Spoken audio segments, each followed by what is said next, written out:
این راه قطعه شفتی شهرهای دوشنبه کلاب از ناحیه وسه میگذرد. از اینجا همه روزه صدها وایستگاه نقلیات از شهر و ناحیه‌های ولایت‌های جمهوری میگذرند. حالت نگهداری تازگی آن را ناحیه وسه تامین می‌نماید. با مقصدی در حالت خوب نگاه داشتن محیط اکولوژی این موضع در پیشروی عید نوروز در ناحیه وسه با پیشنهاد شعبه حفظ محیط زیست اکسیای اکولوژی تازگی شهر برگزار گردید. در اون کارمندان قسم خواجگیداری مؤسسه‌های تعلیمی اشتراک ورزیدند. در جریان آن پرتوهای معیشی جمع‌آوری و برطرف کرده شدند.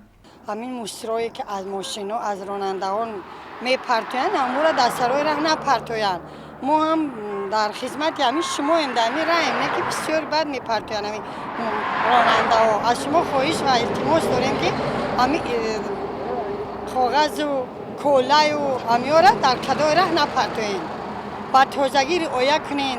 همین کاغذها و همین افلاسیایی که در راه میپرتین بسیاری غزدیایی که زنها میپرتین آنها را در جای در کاری در جایی که همین مصر جمع میشود در همجا پرتوین. هدف اساسی اکسیای مذکور تولید در شعبه حفظ محیط زیست ناحیه وسه اطلاع دادند. این بهتر نمودن حالت اکولوژی، تازه نگاه داشتن محیط زیست و بلند برداشتن حس مسئولیت شهروندان نسبت به طبیعت اطراف ارزیابی گردید. تشبث مذکور همزمان برای تربیت فرهنگ اکولوژی اهالی و پیشگیری افلاس شوی شفتی راهها مساعدت می‌نمایند.